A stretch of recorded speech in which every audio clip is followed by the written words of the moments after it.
Okay, hello and welcome to or welcome back to my channel. If you are new here, my name is Erin. I am documenting my journey to complete debt freedom and financial independence. Today, I am swapping out my envelopes and my binders. So from the previous setup that I had to a new one. And I have seen other people who have done a Q&A voiceover style while they have done that swap out. And so that's what I decided to do. So we'll see how this goes if I can stay on topic, stay within time frame as well. So just kind of unboxing everything here, but you can watch and see what it is that I'm doing. It feels really weird because like what I'm saying is not going to match what I'm doing because it's actually kind of like really a complete, yeah, they're two completely separate things, but I'm going to go ahead and give it a red hot go. I had put up a YouTube post and then also a Instagram story asking people if they had any quick questions. So just going to kind of blitz through those. Faye at Savvy Budgeting asked, can I talk about cats too? Faye, as much as I love the kittehs, I'm allergic to them. And I know people have recommended, why don't you get a hairless cat, a Sphinx? And I'm just like, I just don't want hairless cat bits all over my, like cats get it, the cats go everywhere. Yeah. That and I also don't know how my dogs would react to cats. So my experience with cats really is that I had one when I was younger. We realized that I was really, really badly allergic to it, and I came home one day and it was no longer there. It was an orange and white tabby named Little Bits. Um, Taylor, when are we organizing a coffee date? Any time after the end of the semester. Um, we can get that going. Marlene, you troublemaker. Where did you meet your husband? Long story, not for a budgeting video. So, long story short, though, we met both at university and then we also worked at the same bar. And then she also asked, what is my biggest budgeting pet peeve? Uh, I only have what a 15-minute video, so not near enough time to go in depth on this, but probably my biggest pet peeve is as a budgeter in terms of like what people say to me. Well, one, I hate tracking. Tracking is just people are like, "Oh, if you don't track, you don't know what you're doing." I'm like, "No, I know what I'm doing and I don't like tracking. It just takes up way too much time." But also people like when people will say, not just to me, but to anyone of, oh, what do you need a budget for? Well, because I'd like to know where my money is going. Knowledge is power. If you don't know what you can't measure what you don't know. So if you have goals, you need to have something that it is going to be measured against, right? That's how we're able to determine whether or not something is successful or not. So I would say, yeah, when people are, say that, oh, people like you don't need a budget, everybody needs a budget. So if you hear yourself starting to say, oh, people like you, just like take one of your hands and rub your cheek for a little bit and then like pull your hand back and then slap yourself and stop yourself from saying it because it's just not something that really, should be doing. Mind your own money, don't mind mine. That's the other thing I would say is that a lot of times people will say, oh, well, if I were you, or if I had your money, or any of that, you don't know what you would do in anybody else's position unless you have lived their life. It's not one of those where you can go, oh, I want to put myself in your shoes. It's not that simple because there is so much that goes along with it.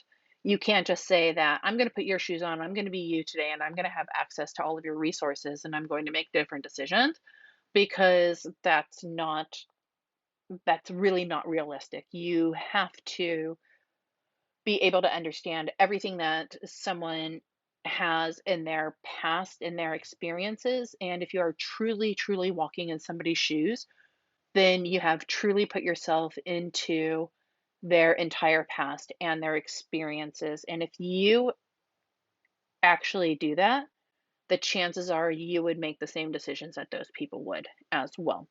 You never know what you're going to do until you're there. I get that a lot as well with,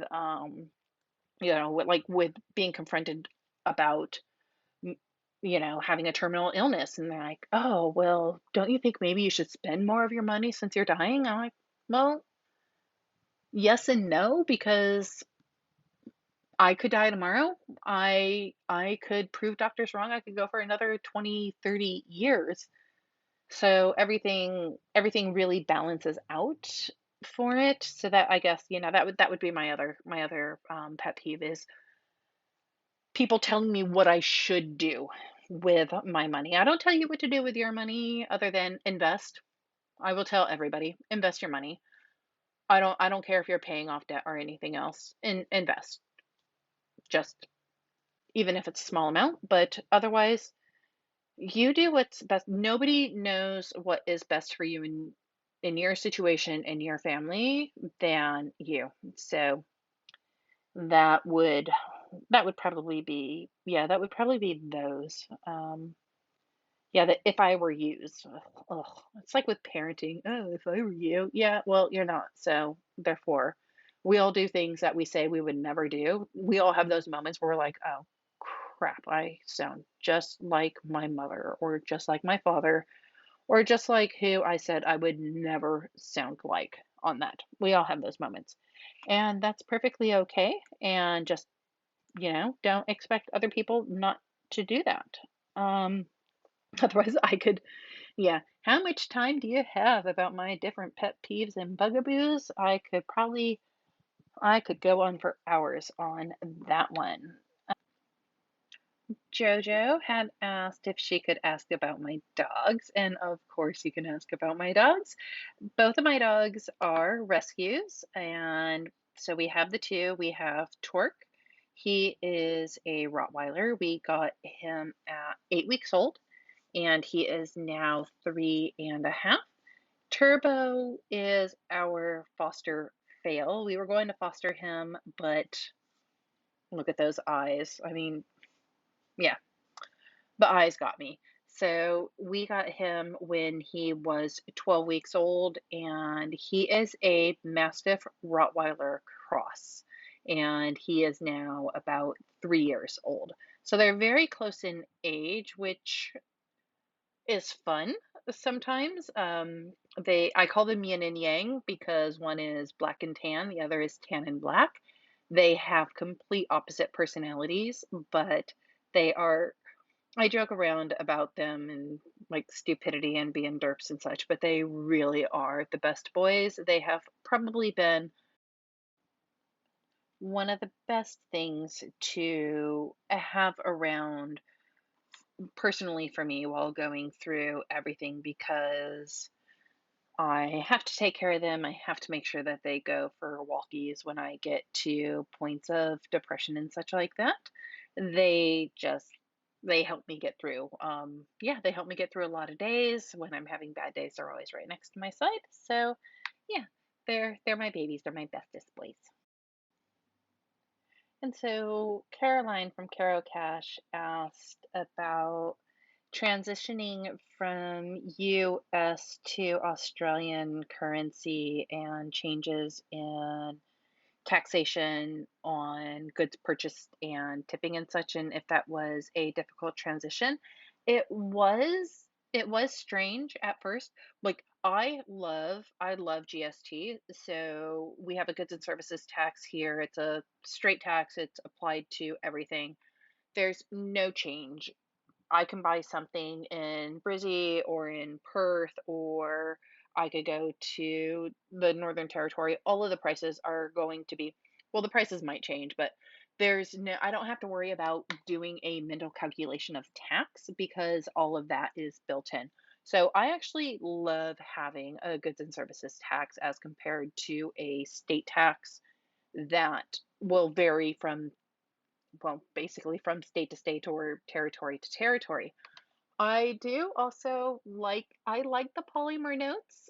I the different elements that they have built into them and making them so accessible by all individuals. I have not seen elements like having the braille or the different sizes built into the notes so that people that have visual impairments and such like that, so that it is user friendly to them as compared to, say, like the paper notes in the US. I mean, they all feel exactly the same, whereas the notes here in Australia, there's a different feel to them. As for having coins for $1 and $2, it makes it really easy to save because coins weigh down your handbag, they weigh down your pockets. You don't want to carry that around. And so putting that off to the side, saving that up, makes the saving easier. But I also wonder at times if that also doesn't make the budget need to be larger as well because I don't hold on to those elements. I'm not at a point where I actually need to use them on a daily basis, so I can't really make that comparison. But yeah, I would say that I do definitely prefer the Australian currency system to the US currency system in the form of the way that the money is made. I would love if the Australian dollar would increase in value and at least get close to being on par with the US dollar because the conversion for purchasing anything in the US and having to pay an additional, I mean, we're essentially what, at 71 cents on the dollar right now? So having to pay that additional 29% markup if I want to buy anything overseas, that really sucks. But conversion rates, I mean, yeah, that's just how things go, and you learn to live with them and deal with them. And I'm really enjoying learning so much about the history of Australia through the currency and the money. So the people that are on the notes or the little different elements in the notes and in the coins and everything like that. They have them in the US and I kind of know them a little bit there, but I'm really enjoying learning that element of the Australian money as well. And that was one of the things that, so I got asked what brought us to Australia, and I've mentioned this in a few videos in the past, but my husband got transferred out here originally for his work. We were only supposed to be here for 2 years. I happened to secure my job with the university here, and they took on sponsoring our our residency, and so he didn't have a return clause in his contract, so he negotiated his separation and we ended up staying. When we found out that we were moving here, we did discuss about wanting to see as much of Australia as we could in the time that we were going to be here. And the easiest and best way to do that really is getting off the beaten path. Yes, we could go around to the different capital cities and everything, nothing against those. But I really, actually, both of us really like getting out and getting into the smaller towns and meeting people and talking to people and just really kind of salt of the earth type people in that sense. And so when we saw this particular Jeep come up for sale, I grew up driving Jeeps and off-roading. My husband grew up off-roading and such as well. So we knew that it was a fit. She is named Irish because she is an emerald green color, so Emerald Isle. And if you gather from my first name, Erin, it's got some Irish background to it as well. So that is where that came from. We have built her together. We have had some absolutely amazing adventures, scared the crap out of each other in it. And it is just one of those things that we have in our relationship that is a common bond. And we just want to hold on to that for as long as we possibly can, and that is just something that keeps us, we can work on her together. We talk the same language when it comes to her and such like that. So she's our one of our many forms of glue in our relationship that neither of us mind spending money on. But I am at the end of time for this. I'm not going to be able to go on much longer. If you did enjoy this, then yeah, give it a thumbs up. Thank you to people that put in some questions and such. I know that we're going to have a bigger Q&A down the road with Marlene and with live and such like that. But otherwise, I do always have to end with reminding people to choose kindness, show gratitude, always, always, always keep a positive mindset. I will see you or talk to you in the next video.